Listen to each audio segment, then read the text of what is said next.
اعوذ باللہ من الشیطان اللعین الرجیم بسم اللہ الرحمن الرحیم الحمد للہ رب العالمین الصلاة والسلام علی اشرف الانبیاء والمرسلین وعلی آلہ طیبین طاہرین المعصومین الذین اذہب اللہ عنہم الرجس وطہرہم تطہیرا اللہم صلی علی محمد وآل محمد اللہم اخرجنا من الظلمات الوہم واکرمنا بنور الفہم اللہم افتح علینا ابواب رحمتک وانشر علینا خزائن علومک برحمتک یا ارحم الراحمین۔ عزیزان محترم، زائرین حضرت امام علی ابن موسیٰ الرضا علیہ الاف و تحیت و ثنا کی زیارت کے لیے جب مشہد الرضا تشریف لاتے ہیں تو ہمارے معاشرے میں امام علی ابن موسیٰ الرضا علیہ الاف و تحیت و ثنا سے متعلق جو القاب شہرت رکھتے ہیں ان میں ایک لقب امام رضا علیہ السلام کا امام غریب ہونا ہے۔ لہٰذا وہ لوگ جن کے تصور میں غربت مالی غربت ہوتی ہے، وہ جب امام رضا کے حرم میں آتے ہیں اور حرم کی شان و شوکت کو ملاحظہ کرتے ہیں، سونے کے دروازوں کو اور خوبصورت بنے ہوئے رواقوں کو مشاہدہ کرتے ہیں، تو بعض لوگوں کے ذہنوں میں یہ سوال ابھرتا ہے کہ اگر اسے غربت کہا جاتا ہے تو اللہ ہمیں بھی ایسا غریب بنائے۔ لہٰذا ان کے ذہنوں میں تصور یہ ہوتا ہے کہ غربت کا مطلب یہ ہے کہ وہ افراد جو مالی اعتبار سے کمزور ہو، ضعیف ہو، ایسے شخص کو غریب کہا جاتا ہے۔ لہٰذا امام علی ابن موسیٰ الرضا کسی بھی لحاظ سے نہ تو اپنی زندگی میں مالی اعتبار سے غریب تھے اور نہ ہی اپنی شہادت کے بعد آج کے دور میں مالی اعتبار سے غریب ہیں۔ اور اگر یوں بیان کیا جائے کہ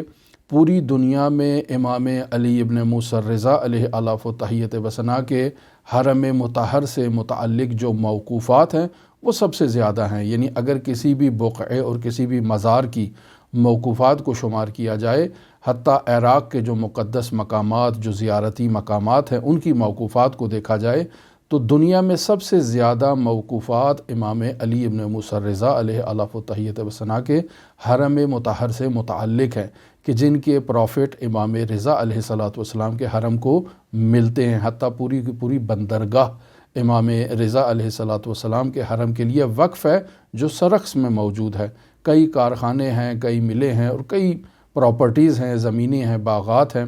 تو اس اعتبار سے وہ افراد کے جو غربت کو مالی غربت سمجھتے ہیں، وہ امام رضا علیہ السلام کے حرم میں آ کر جب اس شان و شوکت کو ملاحظہ کرتے ہیں تو وہ کہتے ہیں کہ یہ غربت نہیں ہے۔ وہ افراد جو کہتے ہیں کہ غربت غربت وطنی ہے، یعنی امام علی ابن موسیٰ الرضا اپنے آباء و اجداد کے وطن سے دور ہیں، اس وجہ سے امام علی ابن موسیٰ الرضا کو غریب کہا جاتا ہے۔ تو پس وہ تمام زائرین جو اپنے وطن سے دور ہو کر امام رضا کی بارگاہ میں آ کر امام رضا کی زیارت کریں، وہ بھی غریب ہیں، وہ بھی کہتے ہیں کہ ہم بھی غریب ہیں اور امام غریب کی زیارت کے لیے آئے ہیں۔ لہٰذا ہمیشہ سے یہ سوال علماء کے ذہنوں میں رہا اور علماء اس سوال کو جواب کی صورت میں بیان بھی کرتے رہے، مختلف دلائل پیش کرتے رہے کہ امام علی ابن موسیٰ الرضا کی غربت کی بنیادی وجہ مالی غربت نہیں ہے، یا امام رضا علیہ السلام کی غربت کی بنیادی وجہ وطن سے غربت نہیں ہے۔ البتہ یہ بھی ایک پہلو پایا جاتا ہے کہ وہ اپنے اجدادی وطن سے دور ہیں، تو پھر یوں کہا جاتا ہے کہ عراق میں مدفون ائمہ معصومین علیہم السلام بھی تو اپنے اجدادی وطن سے دور ہیں، پس وہ بھی غریب ہیں۔ مثلاً آپ دیکھ لیں کاظمین میں جو امام موسیٰ کاظم یا امام محمد تقی علیہ السلام مدفون ہیں، وہ بھی غریب ہیں، چونکہ ان کا اصلی وطن مدینہ تو جدنا ہے، رسول خدا صلی اللہ علیہ وآلہ وسلم کا شہر مدینہ ہے، اس سے وہ دور ہیں۔ یا حضرت امیر المؤمنین مدینہ سے دور ہیں، حضرت سید الشہداء مدینہ سے دور ہیں، حضرات ائمہ جو سامرہ میں مدفون ہیں وہ بھی مدینہ سے دور ہیں۔ تو بس اس اعتبار سے تمام شخصیات دور ہیں، لیکن امام علی ابن موسیٰ الرضا کو غریب الغرباء کہا جاتا ہے کہ لاعقل وہ ہستیاں عراق میں موجود ہیں اور امام علی ابن موسیٰ الرضا سرزمین عراق سے دور ہیں۔ لاعقل وہ اپنی ایک عربی زمین میں مدفون ہے اور امام علی ابن موسیٰ رضا اجمی سرزمین میں مدفون ہیں۔ تو بس یہ وہ وجوہات ہیں کہ جنہیں غربت کے عنوان سے بیان کیا جاتا ہے کہ امام علی ابن موسیٰ رضا کی غربت کیا ہے۔ عرض ہو رہا تھا کہ مرحوم سید ہاشم حداد موسوی کی خدمت میں بھی یہ سوال کیا گیا کہ امام علی ابن موسیٰ رضا کو امام غریب کیوں کہا جاتا ہے؟ تو مرحوم ہاشم حداد نے اس محفل میں جو جواب عنایت کیے،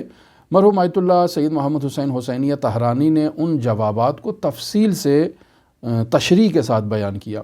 مثلا آیت اللہ طہرانی نے جو نقل جواب کیا ان میں عمدہ ترین جواب یہ تھا کہ تمام اولیاء الہی کی غربت کی بنیادی وجہ عنوان ولایت کا حامل ہونا ہے۔ عنوان ولایت کا حامل جو شخص ہے، چاہے وہ معصوم ہو چاہے وہ غیر معصوم ہو، وہ مقام قرب پروردگار پر ہوتا ہے، اور مقام قرب پروردگار کا مطلب یہ ہے کہ وہ عالم کثرت سے اور عالم کثرت کے لوازم سے دور ہے، سنخیت نہیں رکھتا، مناسبت نہیں رکھتا۔ اسی وجہ سے وہ افراد جو عالم کثرت میں موجود ہیں، عالم کثرت سے سنخیت اور مناسبت رکھتے ہیں، عالم کثرت کے لوازمات سے مناسبت رکھتے ہیں، وہ اس شخص سے چونکہ مناسبت ان کی نہیں پائی جاتی، لہٰذا اس شخص کو وہ نہیں پہچانتے ہیں، اجنبی ہوتے ہیں اس شخص سے، لہٰذا وہ شخص ان کے درمیان غریب ہوتا ہے۔ یہ ایک عرفانی پہلو کی طرف مرحوم ہاشم حداد نے اشارہ کیا، لیکن اس کے علاوہ کچھ تاریخی پہلوؤں کی طرف بھی اشارہ کیا کہ جو غربت امام علی ابن موسیٰ رضا کو اجاگر کر سکتے ہیں۔ مثلا امام علی ابن موسیٰ رضا غریب ہیں چونکہ اس دور میں جو حکومتی سیاسی شیطانی چالیں امام رضا علیہ السلام کے خلاف بنائی گئیں یا بنی گئیں، وہ باقی ائمہ معصومین علیہم السلام کی حیات طیبہ میں نہیں ملتی ہیں۔ یعنی حکومت وقت ایک ایسا سیاسی حربہ استعمال کر رہی تھی کہ الظاہر امام علی ابن موسیٰ رضا کے ساتھ بہت ہی عقیدت و احترام سے پیش آتی، امام رضا کو ولایت عہدی کا منصب سونپتی، الظاہر معاشرے میں امام علی ابن موسیٰ رضا ایک بہت اونچی سرکاری پوسٹ پر فائز ہوتے، لیکن حقیقت میں امام علی ابن موسیٰ رضا کو ان کے اجدادی شہر اور مدینے سے دور کرنے کا بنیادی مقصد امام رضا کو تحت الحفظ رکھنا تھا، امام علی ابن موسیٰ رضا کو تحت نظر رکھنا تھا، امام علی ابن موسیٰ رضا کو اسلام کی تبلیغ و ترویج سے روکنا تھا، امام علی ابن موسیٰ رضا علیہ آلاف و تحیۃ و ثنا کے عقیدت مند جو امام کی اجازت کے بغیر بلاد اسلامی میں قیام کر رہے تھے، ان کے قیام کی حرکتوں کو سرنگو کرنا تھا، اور اس طرح سے امام علی ابن موسیٰ رضا کو امام غریب کہا جاتا ہے۔ لوگ سمجھتے تھے کہ امام بہت ہی شان و شوکت میں زندگی بسر کر رہے ہیں، لیکن حقیقت میں امام علی ابن موسیٰ رضا امام غریب تھے، چونکہ مدینہ رسول سے دور تھے، امام جواد علیہ السلام جو ان کے لخت جگر ہیں ان سے دور تھے، بس اس وجہ سے امام رضا کو امام غریب کہا جاتا ہے۔ دوسری وجہ جو تاریخی اعتبار سے بیان کی جا سکتی ہے وہ یہ ہے کہ امام رضا کو امام غریب اس وجہ سے کہا جاتا ہے کہ امام موسیٰ کاظم علیہ آلاف و تحیۃ و ثنا کے وکلاء جو امام موسیٰ کاظم کے اموال کے جو محافظ تھے اور امام موسیٰ کاظم کے اموال کے نگہبان تھے، انہوں نے امام موسیٰ کاظم امام علی رضا علیہ السلام کی امامت کا انکار کر دیا، اور وہ اموال جو ان کے پاس بطور امانت پڑے ہوئے تھے اور ان کی ذمہ داری تھی ان اموال کو امام رضا کے سپرد کرتے، انہوں نے ان اموال کو امام رضا کے سپرد کرنے سے انکار کر دیا۔ لہٰذا درس نمبر 29 اسی رسالہ روح مجرد سے جو ہم نے بیان کیا، اس میں تفصیلی طور پر علی بن ابی حمزہ بطائنی کے متعلق روایات کو نقل کیا کہ یہ ایک بہت ہی پڑھا لکھا شخص تھا، امام صادق اور امام موسیٰ کاظم علیہ السلام کے اصحاب میں سے تھا، لیکن اس نے امام رضا علیہ السلام کی امامت کا انکار کر دیا۔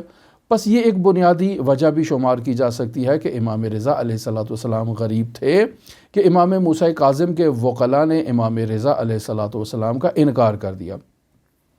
لیکن امام رضا علیہ السلام کی غربت کی ایک وجہ یہ بھی تھی کہ امام رضا علیہ السلام کے فرزند امام محمد تقی علیہ السلام کے فرزند ہونے کا جو ہے وہ انکار کیا۔ کوئی عام لوگوں نے انکار نہیں کیا، پہلے تو ان کی امامت سے انکار کیا کہ یہ تو امام نہیں ہے، دوسرا فرزند بھی نہیں ہے، یعنی امام رضا علیہ السلام کے فرزند نہیں ہیں۔ پس کیسے ثابت ہو کہ یہ امام کے فرزند ہیں؟ کہ قیافہ شناسوں کو بلایا جائے اور وہ آ کر گواہی دیں کہ یہ امام رضا کے حقیقی فرزند ہے۔ لہٰذا اس سے بڑی اور کیا غربت ہو سکتی ہے کہ آپ کے اپنے بھائی، آپ کے اپنے چچا، آپ کی اپنی بہنیں جو ہیں وہ آ کر کہیں کہ یہ آپ کا بیٹا نہیں ہے، اور کسی عام شخص کو نہیں، امام وقت سے آ کر کہیں کہ ہم اسے آپ کا بیٹا تسلیم نہیں کرتے ہیں۔ لہٰذا کیسے ثابت ہو کہ یہ آپ کا بیٹا ہے؟ جائیں قیافہ شناسوں کو بلائیں اور وہ اس بچے کے خد و خال کو دیکھ کر یہ گواہی دیں کہ یہ آپ کا بیٹا ہے، اور قیافہ شناسی اسلامی تعلیمات میں حرام ہے۔ لہٰذا امام علی ابن موسیٰ رضا مجبور ہوئے، امام رضا علیہ السلام نے خود قیافہ شناسوں کو نہیں بلایا، انہیں کہا کہ اگر آپ بلانا چاہتے ہیں تو بلا لیں۔ لہٰذا اس سے بڑی اور غربت امام رضا علیہ السلام کے لیے کیا ہو سکتی ہے؟ اور چوتھی وجہ جس کی طرف مرحوم ہاشم حداد اشارہ کر رہے ہیں امام رضا علیہ السلام کی غربت سے متعلق، وہ غربت کا یہ پہلو ہے کہ امام رضا علیہ السلام سے نقل شدہ احادیث میں توحیدی حقائق وافر مقدار میں موجود ہیں، لیکن افسوس کہ معاشرے کے درمیان ان توحیدی حقائق پر جو ہے وہ بحث نہیں کی جاتی، انہیں بیان نہیں کیا جاتا، حوزہائے علمیہ میں ان توحیدی حقائق پر گفتگو نہیں کی جاتی۔ پس امام علی ابن موسیٰ رضا علیہ الاف و تحیت و ثنا اس جہد سے بھی غریب ہے۔ ہماری آج کی گفتگو میں مرحوم ہاشم حداد کے انہی آخری دو جوابات کے بارے میں تفصیل سے گفتگو کی جائے گی۔ تیسرا جواب جو مرحوم ہاشم حداد نے دیا وہ یہ کہ امام رضا علیہ السلام کی غربت کی وجہ یہ تھی کہ ان کے فرزند محمد بن علی یعنی امام محمد تقی کی امامت کا انکار کیا۔ کنہوں نے انکار کیا؟ کوئی عام افراد نہیں، بلکہ امام کے اپنے چچا، امام کے اپنے بھائی، امام کی اپنی بہنیں۔ نہ صرف امامت کا انکار بلکہ ان کے فرزندیت کا انکار کر دیا کہ یہ تو آپ کا بیٹا ہی نہیں ہے۔ لہٰذا یہاں تاریخی جو حقائق ہیں ان تاریخی حقائق کو بیان کرنا ضروری ہے۔ مثلا بہار الانوار میں ایک تفصیلی روایت موجود ہے۔ اس روایت کے تحت بغداد اور بغداد کے علاوہ مختلف شہروں سے 80 سے زائد علماء حج بیت اللہ کی سعادت حاصل کرنے کے لیے جب وہ مکہ کی طرف آتے ہیں تو پہلے وہ مدینہ جاتے ہیں۔ اب مدینہ پہنچتے ہیں تو حضرت امام جعفر صادق علیہ الاف و تحیت و ثنا کے گھر میں ان کا اجتماع منعقد ہوتا ہے۔ اب جب مجلس دائر ہے، اجتماع قائم ہے، لوگ جمع ہیں، تو ایسے میں عبداللہ بن موسیٰ جو امام رضا علیہ السلام کا بھائی ہے، یہ آتا ہے اور آ کر وہاں صدر محفل میں آ کر بیٹھ جاتا ہے، یعنی محفل کی وہ بلند ترین جگہ کہ جہاں محفل میں امام نے بیٹھنا ہے، اس جگہ پر یہ آ کر بیٹھ جاتا ہے۔ اب وہاں اعلان کیا جاتا ہے، منادی اعلان کرتا ہے کہ یہ اللہ کے رسول کے بیٹے ہیں، جو ان سے سوال کرنا چاہے وہ سوال کر سکتا ہے۔ چونکہ حضرت صدیقہ طاہرہ فاطمہ زہرا سلام اللہ علیہا کی ذریت رسول خدا صلی اللہ علیہ وآلہ وسلم کی اولاد ہے، لہٰذا فاطمہ کی اولاد سے تعلق رکھنے والے تمام بچوں کو رسول خدا کا بیٹا کہا جاتا ہے اور بچیوں کو رسول خدا کی بیٹیاں کہا جاتا ہے۔ لہٰذا یہ اللہ کے رسول کے بیٹے ہیں، جو کوئی جو بھی سوال کرنا چاہتا ہے وہ سوال کر لے۔ لوگ عبداللہ بن موسیٰ سے سوال کر رہے ہیں لیکن انہیں تسلی بخش جواب نہیں مل رہا۔ ایسے میں ایک 8 سالہ طفل یعنی امام محمد تقی علیہ السلام اس محفل میں آتے ہیں اور لوگ ان سے سوال کرتے ہیں اور انہیں تسلی بخش جواب ملتا ہے۔ اب جب امام محمد تقی سے تسلی بخش جواب ملتا ہے تو پھر لوگ امام محمد تقی سے کہتے ہیں کہ آپ کے چچا نے تو یوں فتویٰ دیا۔ تو امام محمد تقی علیہ السلام اپنے چچا کی طرف رخ کر کے اور چہرہ موڑ کے کہتے ہیں کہ لا الہ الا اللہ یا اے میرے چچا، لا الہ الا اللہ انہ عظیم عند اللہ ان تقف غدا بین یدیہ فیقول لک۔ اے میرے چچا، یہ تو بہت بڑی بات ہے کہ کل جب آپ اللہ کی بارگاہ میں موجود ہوں گے اور وہاں کھڑے ہوں گے تو اللہ تبارک و تعالیٰ آپ سے کہے گا لما تفتی عبادی بما لم تعلم وفی الامت من هو اعلم منک، کہ تو نے اس چیز کے بارے میں فتویٰ کیوں دیا جس کے بارے میں تجھے سوجھ بوجھ ہی نہیں تھی، تو کچھ جانتا ہی نہیں تھا اس چیز کے بارے میں، تو نے فتویٰ کیوں دیا جبکہ اس وقت امت میں تم سے زیادہ اعلم شخص موجود تھا۔ تو امام محمد تقی علیہ السلام اپنے چچا کو یہ بیان کرنا چاہ رہے ہیں کہ میں جو امام وقت ہوں، اعلم ہوں، تم سے زیادہ جانتا ہوں، میں موجود ہوں، تو میری موجودگی میں تم فتویٰ کیوں دے رہے ہو؟ یہ اس بات کی گواہی دیتا ہے کہ عبداللہ بن موسیٰ امام محمد تقی علیہ الاف و تحیت و ثنا کو امام نہیں مانتا تھا، خود امام کی مسند پر بیٹھ کر وہ فتویٰ دے رہا ہے جبکہ اسے اس بات کا علم بھی نہیں ہے، یعنی احکام اسلامی کو جانتا نہیں ہے، اور احکام اسلامی کو نہ جانتے ہوئے امام کی مسند پر بیٹھ کر فتویٰ دے رہا ہے، تو امام اسے کہہ رہے ہیں کہ تم ایسا کیوں کر رہے ہو؟ یہ اس کے علاوہ وہ روایت کہ جسے علی بن جعفر نے نقل کیا کہ امام علی ابن موسیٰ رضا علیہ الاف و تحیت و ثنا کے چچاؤں نے، بھائیوں نے امام رضا علیہ السلام سے یہ کہا کہ یہ آپ کے لخت جگر نہیں ہے، ہمیں خیافہ شناسوں کو بلانے کی اجازت دی جائے تاکہ وہ فیصلہ کریں کہ یہ آپ کا بیٹا ہے یا آپ کا بیٹا نہیں ہے۔ مرحوم شیخنا الاعظم شیخ مرتضیٰ انصاری رحمۃ اللہ علیہ نے اپنی کتاب مکاسب محرمہ، یعنی وہ کاروبار کے جو کاروبار جن میں مشغولیت کرنا یا جن کاروباروں کو اپنانا حرام ہے فقہ جعفریہ میں، ایسے کاروباروں کو شیخ مرتضیٰ انصاری نے تفصیل سے بیان کیا، اور ان کاموں میں سے ایک کام قیافہ شناسی ہے کہ انسان قیافے کے ذریعے سے جا کر تشخیص دے کہ یہ اس کا سلسلہ نسب کیا ہے، اس کے شجرہ نسب کیا ہے، تو یہ حرمت رکھتا ہے فقہ جعفریہ میں۔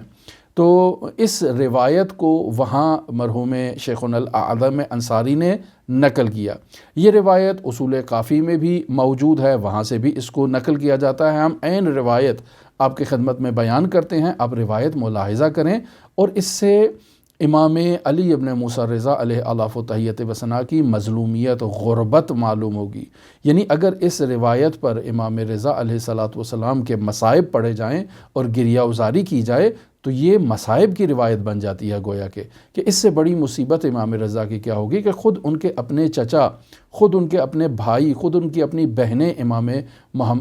رضا علیہ السلام سے کہیں کہ آپ کا بیٹا محمد تقی آپ کا بیٹا نہیں ہے، ہم اس کو آپ کا بیٹا تسلیم نہیں کرتے ہیں، چونکہ اس کی شکل و صورت آپ سے نہیں ملتی ہے، ان کا قیافہ آپ سے نہیں ملتا ہے، لہٰذا ہم انہیں نہ تو آپ کا بیٹا مانتے ہیں اور نہ ہی آپ کے بعد آپ کا جانشین اور آپ کا وارث تصور کریں گے۔ لہٰذا کیسے معلوم ہو کوئی آپ کا بیٹا ہے؟ قیافہ شناسوں کو بلایا جائے۔ بس ان کا امامت پر عقیدہ اس قدر کمزور ہے کہ وہ خود امام رضا کی گواہی کو ایکسیپٹ نہیں کر رہے کہ امام کہہ رہے ہیں کہ یہ میرا بیٹا ہے، کہتے ہیں نہیں، ہم آپ کی بات نہیں تسلیم کر سکتے کہ یہ آپ کا بیٹا ہے۔ لہٰذا اس روایت میں موجود ہے کہ امام رضا علیہ السلام نے گریہ فرمایا، روئے آہ بکا کی کہ یہ کیا کر رہے ہیں آپ میرے ساتھ، لیکن امام مجبور ہوئے کہ قیافہ شناسوں کو بلایا جائے اور وہ گواہی دیں کہ یہ امام محمد تقی امام علی رضا علیہ السلام کے بیٹے ہیں۔ لہٰذا روایت دیکھیں، ان القافی یعنی کتاب اصول کافی میں یہ روایت موجود ہے، ان زکریہ بن یحییٰ بن نعمان السیرفی، یعنی زکریہ بن یحییٰ بن نعمان سیرفی اس روایت کو نقل کر رہے ہیں علی بن جعفر سے، لہٰذا کہتے ہیں قال سمعت علی بن جعفر یحدث الحسن بن حسین بن علی بن حسین فقال، یعنی یہ یحییٰ بن جعفر بن نعمان سیرفی کہتے ہیں کہ میں نے علی بن جعفر سے سنا کہ وہ حسن بن حسین بن علی بن حسین سے گفتگو کر رہے تھے اور ان سے کہہ رہے تھے فقال واللہ لقد نصر اللہ ابا الحسن الرضا علیہ السلام، اللہ کی قسم کہ اللہ نے علی ابن موسیٰ رضا علیہ الاف و تحیت و ثنا کی نصرت کی اور مدد کی۔ فقال الحسن، تو حسن نے علی بن جعفر سے کہا اے واللہ جعلت فداک لقد بغی علیہ اخوتہ، جی ہاں اللہ کی قسم میں آپ پر قربان جاؤں کہ ان کے بھائیوں نے ان سے بغض کے باعث ان پر ظلم کیا، ان سے جو ہے وہ طغیان کیا ان کے بھائیوں نے امام رضا علیہ السلام سے۔ پھر فقال علی بن جعفر اے واللہ، تو علی بن جعفر جو چچا تھے انہوں نے بھی کہا جی ہاں اللہ کی قسم ایسا ہی ہے، وَنَحْنُ أُمُومَتُهُ بَغِينَ عَلَيْهِ، اور ہم جو ان کے چچا تھے ہم نے بھی ان کے اوپر جو ہے وہ طغیان کیا اور بغاوت کی اسی مسئلے کے بارے میں۔ فقال له الحسن جعلت فداک کیف صنعتم فإنی قد لم أحذركم، تو یہ حسن کہتے ہیں کہ علی بن جعفر آپ مجھے بتائیے، میں آپ پر قربان جاؤں، میں اس محفل میں موجود نہیں تھا، ذرا مجھے وہ واقعہ تو تفصیل سے بتائیے کہ آپ نے کیسے علی ابن موسیٰ الرضا علیہ آلاف و تحیت و ثنا پر طغیان کیا۔ تو قالا، تو یہ جعفر کہتا ہے، فقال لہ اخوتہ ونحن ایضاً، امام رضا علیہ الصلوۃ والسلام کے بھائیوں نے امام رضا علیہ الصلوۃ والسلام سے کہا، اور میں بھی ان کے درمیان موجود تھا۔ کیا کہا امام رضا سے؟ ما کان فینا امام قط حائل اللون، کہ آج تک ہمارے درمیان سیاہ رنگ کا امام نہیں آیا، آج تک نہیں آیا ہے، یعنی ایسا امام کہ جس کا رنگ گندمی ہو یا جس کا رنگ سیاہی کی طرف مائل ہو، آج تک ہمارے درمیان ایسا امام نہیں آیا۔ تو امام رضا علیہ الصلوۃ والسلام نے ان کو جواب میں کیا کہا؟ فقال لهم الرضا هو ابنی، امام رضا علیہ الصلوۃ والسلام نے ان کے جواب میں کہا کہ یہ تو میرا بیٹا ہے۔ فقالوا، تو ان لوگوں نے کہا کہ ان رسول اللہ صلی اللہ علیہ وآلہ وسلم قضا بالقیافہ، تو رسول خدا صلی اللہ علیہ وآلہ وسلم نے قیافے کے ذریعے سے قضاوت فرمائی ہے۔ تو جب رسول خدا نے قیافے کے ذریعے سے قضاوت کی ہے، فبیننا وبینک قافہ، تو ہمارے اور آپ کے درمیان جو ہے وہ یہی قیافہ شناس آ کر گواہی دیں گے۔ فقال، تو امام رضا علیہ آلاف و تحیت و ثنا نے کہا، ابعثوا انتم الیہم، اگر تم یہی چاہتے ہو تو تم ان کی طرف پیغام بھیجو، واما انا فلا، لیکن اگر میرے اوپر بات آئے تو نہیں، میں قیافہ شناسوں کو نہیں بلاؤں گا۔ یہی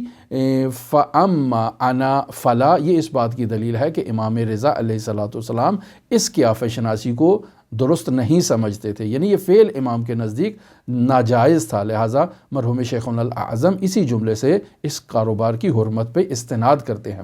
فلا تعلموہم لما دعوتہم الیہ، یعنی امام رضا ان سے کہتے ہیں کہ ٹھیک ہے، آپ ان کو پیغام بھیجنا چاہتے ہیں تو آپ بھیج دیں، میں پیغام نہیں بھیجوں گا، لیکن جب آپ ان کو بلا رہے ہیں تو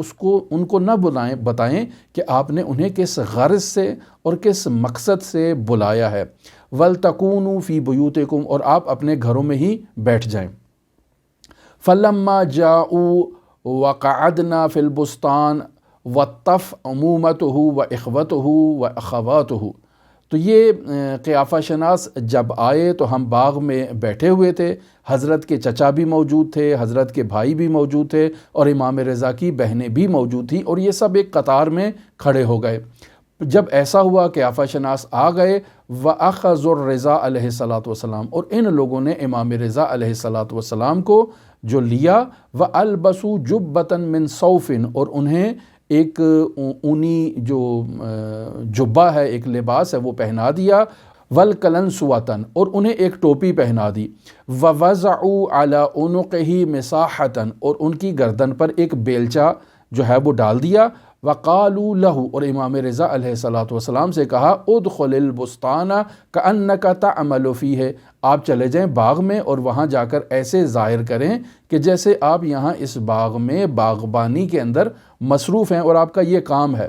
ثُمَّ جَاءُوا ابی جعفر علیہ السلام، اور پھر یہ حضرت ابی جعفر یعنی امام محمد تقی علیہ الصلوۃ والسلام کو لے کر آئے ان قیافہ شناسوں کے سامنے۔ وقالوا، اور ان قیافہ شناسوں کو ان لوگوں نے کہا، الحقوا ھذا الغلام بابیہ، کہ اس بچے کو اس کے باپ کے ساتھ ملحق کریں، یعنی اس بچے کے جو آثار ہیں اس کو مشاہدہ کریں، چہرے کے اور جسمانی خد و خال کو مشاہدہ کریں، اور بتائیں کہ یہ جو افراد کھڑے ہیں ان افراد میں سے اس بچے کا باپ کون ہے۔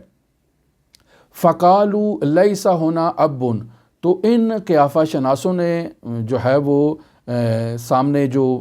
سوال کر رہے تھے ان لوگوں سے کہا کہ آپ کے درمیان اس بچے کا کوئی باپ نہیں ہے، ولیکن ھذا عم ابیہ، لیکن یہ جو شخص کھڑا ہے یہ اس بچے کا چچا ہے، وھذا عمہ وھذہ عمتہ، اور یہ جو شخص کھڑا ہے یہ اس کا چچا ہے، اور یہ جو خاتون کھڑی ہے یہ اس کی پھوپھی ہے۔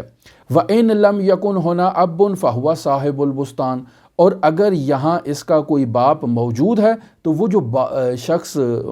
باغ کے اندر مزدوری کر رہا ہے وہ اس کا ان کا باپ ہے۔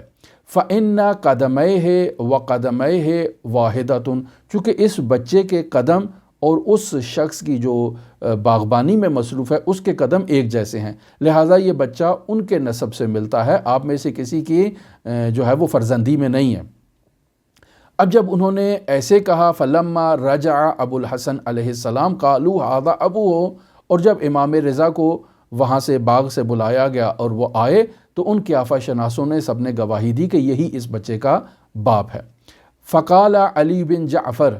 علی بن جعفر کہتے ہیں کہ میں نے جب یہ گواہی سن لی فقمت تو میں کھڑا ہوا، ومسست رقیق ابی جعفر علیہ السلام، میں نے ابی جعفر علیہ السلام کے لعاب دہن کو چوسا، وقلت لہ، اور میں نے ابی جعفر علیہ السلام سے کہا اشہد انک امامی عند اللہ، اور میں نے ابی جعفر سے کہا کہ میں گواہی دیتا ہوں کہ آپ اللہ کی جانب سے ہمارے درمیان امام ہیں۔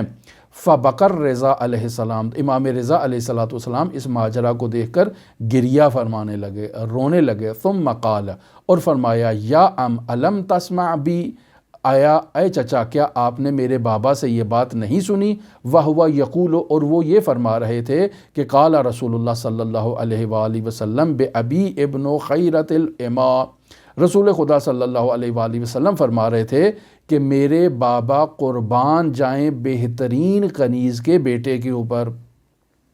اب وہ بہترین کنیز کا بیٹا کون ہے؟ ابن نوبیت طیبت الفم المنتجبت الرحم، یعنی میرے بابا قربان جائیں ایسی کنیز کے بیٹے پر کہ جو بلد نوبہ سے تعلق رکھتی ہے اور اس کا رحم پاک و پاکیزہ ہے۔